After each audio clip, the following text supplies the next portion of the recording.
C'est l'heure de votre grande édition du journal. Mesdames et messieurs, bonsoir. Vous êtes sur Mandico Télévision. Tout de suite, les sommaires.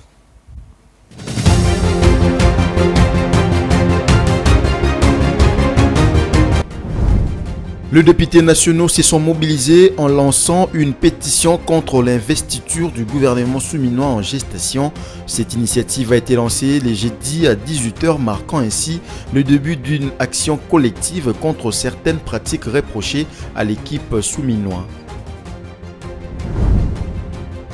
Les combats entre les FARDC et les M23 se sont poursuivis pour le deuxième jour consécutif. C'est vendredi 31 mai sur les collines surplombant la cité de Saké à au moins 27 km de Goma dans les territoires de Massissi au nord Kivu. Selon les sources de la société civile locale, l'armée et les Wazalendo répondent à un assaut lancé par le M23 à partir des Kimoka et des 3 antennes situées sur la colline Kioli. Les léopards seniors de la RDC ont commencé leur préparation pour les 3e et 4e journées des éliminatoires de l'édition 2026 de la Coupe du Monde de football. Les séances d'entraînement ont débuté le jeudi 30 mai à Rabat au Maroc.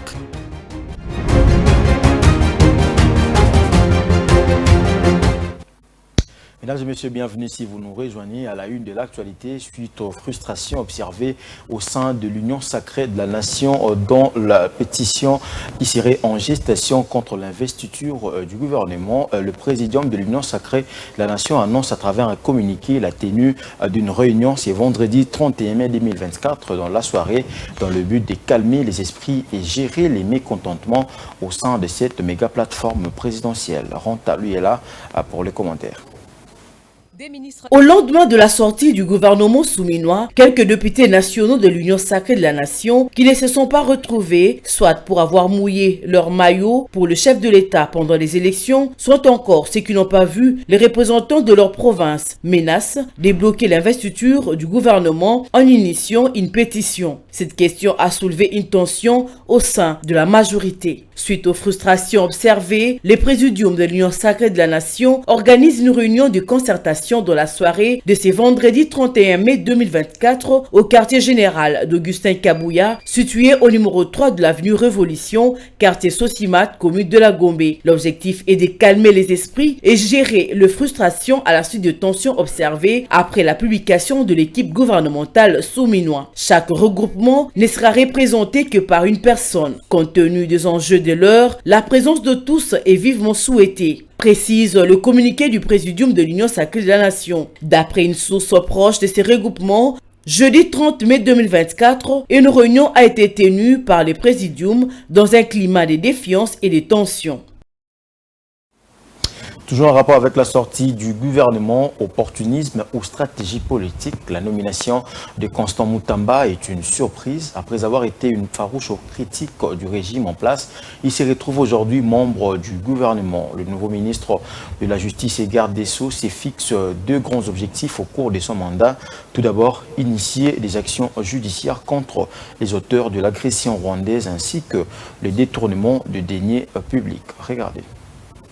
Constant Moutamba Tungunga a été nommé ministre de la Justice et garde des Sceaux dans le gouvernement souminois. Réagissant après sa nomination, le patron de la justice promet de s'employer pour administrer une thérapie des chocs à une justice malade en initiant des réformes judiciaires courageuses et audacieuses. Le nouveau ministre de la Justice et garde des Sceaux se fixe 2 grands objectifs au cours de son mandat. Initier des actions judiciaires contre les auteurs de l'agression rwandaise ainsi que le détourneur de deniers publics. Dorénavant, ministre de la Justice et garde des Sceaux, je m'employerai sous son leadership à administrer une thérapie des chocs par des réformes judiciaires courageuses et audacieuses à ces secteurs. Des actions judiciaires fortes seront lancées contre les auteurs de l'agression rwandaise et les détourneurs de deniers publics. Seule la justice élève une nation, a-t-il écrit sur son compte X. La nomination de Constant Moutamba, un ancien opposant au poste de ministre de la Justice, a suscité des réactions au sein de l'opinion nationale. Certains y voient l'opportunité d'un homme politique prêt à sacrifier ses convictions pour un poste de pouvoir. D'autres y voient un calcul stratégique, une manière d'influencer les systèmes de l'intérieur.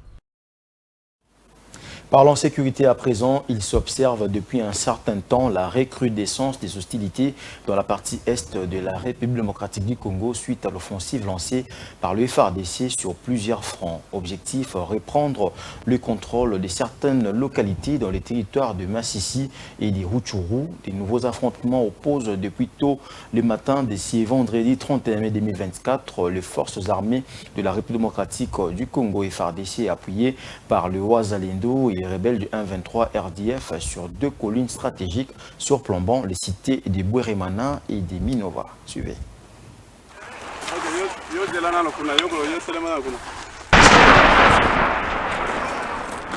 De nouveaux affrontements opposent depuis tôt les matins de ce vendredi 31 mai 2024 les forces armées de la République démocratique du Congo et FARDC appuyées par les volontaires pour la défense de la patrie appelés Wazalendo et les rebelles du 1-23 RDF sur deux collines stratégiques surplombant le cité de Bweremana et de Minova. Il s'agit, selon les sources de la société civile locale, des collines Ndumba et Kachungamutwe situées respectivement à 2 et 5 km de Bweremana. Selon le président de la société civile de Bweremana, Flori Musanganya, malgré des détonations d'armes lourdes et légères entendues à Bweremana depuis les lignes de combat, il n'y a pas encore déplacement de la population qui observe l'évolution de la situation. Bweremana et cette autre cité stratégique du territoire de Massissi, située à au moins 7 km de Chacha, lieu à partir duquel le 1-23 coupe depuis plusieurs mois la route Goma-Bukavu, la RN2, sur son tronçon Sake-Minova. Des milliers de déplacés ayant fui une dizaine de localités sous l'emprise du 1-23 se sont concentrés sur l'axe Bweremana-Minova. La société civile locale qui alerte affirme que ce déplacé manque de tout. Pendant ces temps, les combats se poursuivent. Jeudi, le porte-parole du secteur opérationnel Nord Kivu, Sokola 2, le lieutenant-colonel Njike Kaiko Guillaume, a confirmé que l'armée a répliqué à une énième provocation du 1-23 RDF dans la région de Sake. Des combats sporadiques opposent depuis pratiquement une semaine la coalition 1-23 RDF ou FARDC appuyée par les Wazalendo sur plusieurs axes dans le territoire de Massissi, notamment les axes Biambwe Massissi Centre, Sake Bweremana et Ngungu Rubaya, où des localités ont été reconquises par les forces loyalistes.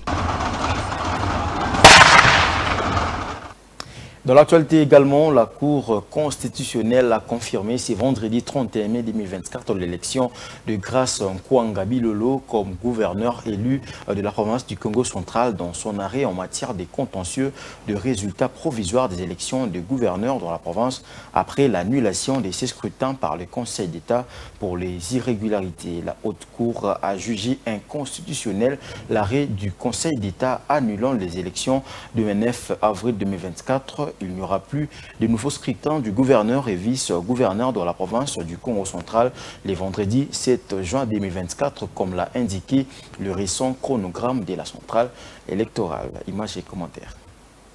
La Cour constitutionnelle a confirmé ce vendredi 31 mai l'élection de Grace Bilolo comme gouverneur de la province du Congo central. C'était au cours de son audience en matière d'interprétation et de contrôle des constitutionnalités sur plusieurs requêtes. Pour la Haute Cour, la requête de Grace Bilolo est recevable et régulière. Dans le prononcé, le juge président de la Cour constitutionnelle a déclaré contraire à la Constitution l'arrêt annulant l'élection de Grace Bilolo par le Conseil d'État. Il s'y est de noter que la CENI avait prévu de réorganiser l'élection du gouverneur au Congo central le 7 juin prochain, conformément à l'arrêt de la plus haute juridiction d'ordre administratif annulant l'élection de Grace Bilolo. Avec la réhabilitation de Grace Bilolo par la Cour constitutionnelle, finit le feuilleton judiciaire et la réorganisation de l'élection du gouverneur et vice-gouverneur dans le Congo central le 7 juin prochain par la centrale électorale n'aura plus lieu. Parlons éducation dans ce journal, 2 217 456 élèves sont attendus le lundi 3 et le mardi 4 juin aux épreuves de l'examen national de fin d'études primaires ENAFEP en sigle, édition 2023-2024. Ces épreuves sont organisées à la clôture de l'année scolaire en République démocratique du Congo au profit des élèves finalistes du cycle primaire. Le détail dans ses commentaires de Ranta Luela. Le ministère de l'Éducation et Nouvelle Citoyenneté annonce la tenue de l'examen national de fin d'études primaires le lundi 3 et le mardi 4 juin 2024 sur toute l'étendue de la République démocratique du Congo. 217 456 élèves sont inscrits pour ces tests, dont 1 81 288 filles seront soumises aux différentes épreuves de l'ENAFEP 2024. Ces épreuves porteront notamment sur le français, le mathématique, la culture générale et les sciences. Par rapport aux éditions précédentes, cette édition avait connu un effectif de 2 067 138 élèves, dont 988 529 filles. L'examen national de fin d'études primaires constitue des épreuves d'évaluation certificative qui sanctionnent les niveaux primaires de l'élève. Il est institué par l'arrêté numéro 004/2022 de janvier 2022, faisant suite à l'ancien arrêté du 1996 dans son ancienne appellation de test national de fin d'études primaires TENAFEP. En société, quels aliments consommer pendant la saison sèche? La question se pose en ces moments où l'on aborde cette saison à Kinshasa. Elle s'étend en théorie sur 3 mois, dès la mi-mai à début septembre. De nombreuses maladies surviennent pendant cette période à cause de la baisse des températures, notamment la grippe. Pour le nutritionniste, ces maladies peuvent être prévenues grâce à la consommation d'un certain nombre d'aliments, entre autres des fruits tels que l'orange disponible pendant cette saison. Le détail dans cet élément choisi par Bijou Lumona. La saison sèche a déjà annoncé ses couleurs à Kinshasa et les restes du pays où elle sévit. La poussière mêlée à la baisse des températures provoque certaines maladies auprès de la population. Plus d'une personne attrape la toux, la grippe durant la saison sèche. En guise de prévention, le nutritionniste Damien Kambale recommande une alimentation équilibrée durant cette période pour renforcer son immunité. Selon ce spécialiste, il faut consommer beaucoup de produits riches en protéines et vitamines. L'alimentation qui est recommandée, c'est une alimentation qui est équilibrée. C'est-à-dire l'alimentation toujours à 4 étoiles, où la personne doit prendre les aliments qui sont riches en protéines d'origine animale, doit prendre les aliments riches en protéines d'origine végétale. Ici, nous citons les légumineuses comme les arachides, le soja, l'haricot, mais aussi prendre les aliments qui donnent de l'énergie. Ici, nous citons les céréales comme le riz, le maïs, les tubercules comme le manioc, qui donnent suffisamment d'énergie. Mais à côté de ça, on ajoute les aliments qui contiennent des vitamines et les sels minéraux. Ici, nous citons les fruits et les légumes. Sur le marché des fruits et légumes, les fruits saisonniers ont déjà fait leur apparition entre l'orange, l'ananas, la pastèque. Les clients viennent se les procurer chacun à son rythme et à sa bourse. Tous les fruits n'ont pas la même cote auprès des clients. Dans ce petit marché des fruits et légumes, la vente s'est faite par kilogramme. Les prix de fruits dont les clients consomment sont diversifiés. Les concombres, les pommes de terre et aubergines se vendent souvent par kilo et le prix varie entre 5 000, 2 500 et 2 000 francs congolais. Les fruits les plus consommés par les clients sont l'avocat, la papaye, l'orange, la pomme de terre, la carotte, le mangoustan, le concombre, l'aubergine, la banane, le fruit des passions, le maracuja. Ce sont là les fruits les plus consommés par les clients. Les spécialistes recommandent de manger 5 fruits et légumes par jour. La consommation des fruits et légumes est importante pour la santé humaine. Le corps humain n'a pas que besoin de protéines et vitamines contenues dans ces aliments. Il a également besoin de la graisse et des lipides, comme le préconise le nutritionniste. Il est vrai que notre organisme, pour avoir de l'énergie, il se sert des protéines pour donner de l'énergie. Il se sert des glucides pour donner de l'énergie, mais il a aussi besoin de graisse. Il a besoin de lipides, des huiles, pour avoir de l'énergie. Mais la quantité d'énergie qui provient de graisse ou de lipides doit être moindre par rapport à la quantité de l'énergie qu'on va prendre à partir des céréales ou des tubercules. La saison sèche n'est fait que commencer. Les vendeurs de fruits et légumes ont encore de beaux jours devant eux pour faire des bonnes affaires. Toujours en société, le port de babouches et sacs personnalisés est en vogue depuis quelques temps à Kinshasa. Dans les rues de la capitale, on aperçoit une pléthore d'accessoires créés pour harmoniser les différents styles. Ces accessoires de mode sont l'œuvre de jeunes créateurs congolais. Parmi eux, Eli Kimbadi, que nos reporters ont rencontré dans son atelier de la banlieue de Kinshasa. Suivez. Eli Kimbadi est un jeune entrepreneur congolais. Ce jeune créateur de 25 ans est spécialisé dans la fabrication des accessoires personnalisés. Il travaille le cuir et les tissus pour en créer des babouches, des sacs à main et bien d'autres objets. Un métier qu'il a appris en 2018 et depuis, il a monté sa propre entreprise. C'est dans cet atelier que ce jeune talentueux laisse exprimer son imagination. Ici, tout est fabriqué à la main. Il y a plusieurs produits, il y a les babouches personnalisées et il y a aussi le sac personnalisé. Nous faisons même des chaussures personnalisées. En dehors de ça, nous faisons aussi des chaussures simples, babouches simples, des chaussures, sacs pour dames. Et puis nous n'exploitons pas seulement les velours, on exploite toutes sortes de tissus, les cuirs, tout comme on peut faire les mélanges, tout comme on peut utiliser seulement un seul tissu.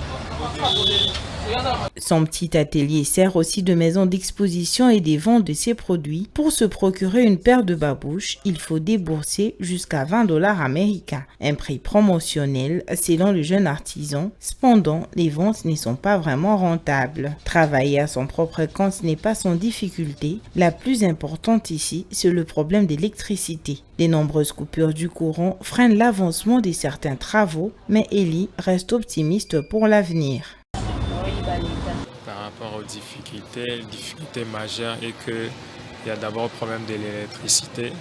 On voit, présentement là, il n'y a pas de courant, il y a certains services qui sont mis en stop parce qu'il n'y a pas de courant, coupure intempestive, il y a à part ça, il y a un manque de stock, d'approvisionnement, et c'est qui pose un problème. Et puis les équipements qu'il faut. Je veux industrialiser ces secteurs pour permettre à ce que tout le monde puisse avoir accès à nos produits et aussi aider les jeunes à devenir autonomes, former plusieurs jeunes. Lutter sur la délinquance juvénile. À l'heure où le gouvernement congolais encourage l'entrepreneuriat des jeunes, de telles initiatives sont encouragées. Un ministère dédié à l'entrepreneuriat a été mis en place pour plus de facilité. Un mot des sports dans ce journal, les Léopards seniors de la République démocratique du Congo ont commencé leur préparation pour les 3e et 4e journées, allais-je dire, des éliminatoires de l'édition 2026 de la Coupe du Monde de football. Les séances d'entraînement ont débuté le jeudi 30 mai à Rabat au Maroc, nous dit Merveille Loabéa. Le sélectionneur de l'équipe nationale de la République démocratique du Congo, Sébastien Desabre, travaille avec ses joueurs en vue de rencontres cruciales contre le Sénégal et le Togo. La République démocratique du Congo affrontera le Sénégal à Dakar le jeudi 6 juin à 16h heure locale, puis le Togo à 17h heure locale. Ce vendredi 31 mai, les joueurs convoqués bénéficieront de 2 séances d'entraînement, programme qui sera répété le samedi, conformément au planning du stage de juin. 25 joueurs sont convoqués au Maroc. Dimitri Berthaud, Ernest Kabamba Tony, Timothy Bruce Fayoulou, Axel Toazebe, Gédéon Kaloulou, Arthur Maswaku, Joris Kaembe, Enoch Inonga, Chancel Mbemba, Dylan Batumbisika, Charles Piquel, Aaron Chibola, Edo Kaembe, Samuel Mutusami, Noah Junior Sadiki, Grady Diangana, Gaël Kakuta, Meshak Elia, Shadraka Kolo, Théo Bongonda, Yohan Wissa, Fiston Mayele, Simon Banza, Samuel Essende. Il s'y est de signaler que le rassemblement de nos léopards pour préparer le match de 3e et 4e journée des éliminatoires de la Coupe du Monde 2026 a commencé depuis le mercredi 29 mai à Rabat au Maroc. L'actualité, c'est aussi en dehors de nos frontières, en Afrique du Sud. La commission électorale a déclaré jeudi la fin du dépouillement de bulletins du vote déroulé mercredi pour le législatif très particulière, avec 35% des votes comptabilisés jeudi soir. Le parti historique ANC n'obtient que 42,3% des voix selon la commission électorale. Regardez. Les procédures de dépouillement sont maintenant terminées. Seuls quelques bureaux de vote sont encore en train de dépouiller à environ 3 heures. Les procédures de dépouillement sont désormais terminées.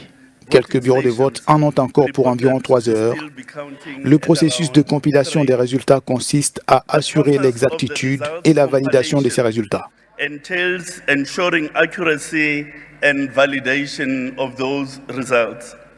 Le Congrès national africain est sur le point de perdre sa majorité pour la première fois depuis 30 ans et la commission électorale a promis les résultats définitifs d'ici à dimanche. Les résultats définitifs d'un scrutin qui pourrait entraîner le plus grand changement politique de la jeune démocratie sud-africaine devaient prendre des jours. La commission électorale indépendante ayant déclaré qu'il serait communiqué d'ici dimanche avec possibilité d'intervenir plus tôt. Cette journée est terminée, on va prendre à présent les rappels des titres.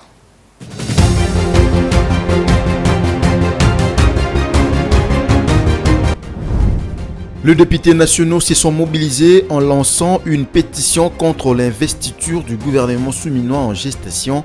Cette initiative a été lancée le jeudi à 18 h, marquant ainsi le début d'une action collective contre certaines pratiques reprochées à l'équipe souminoise. Les combats entre les FARDC et les M23 se sont poursuivis pour le deuxième jour consécutif. C'est vendredi 31 mai sur les collines surplombant la cité de Saké à au moins 27 km de Goma dans les territoires de Massissi au nord Kivu. Selon les sources de la société civile locale, l'armée et les Wazalendo répondent à un assaut lancé par le M23 à partir des Kimoka et des 3 antennes situées sur la colline Kioli. Les léopards seniors de la RDC ont commencé leur préparation pour les 3e et 4e journées des éliminatoires de l'édition 2026 de la Coupe du Monde de football. Les séances d'entraînement ont débuté le jeudi 30 mai à Rabat au Maroc.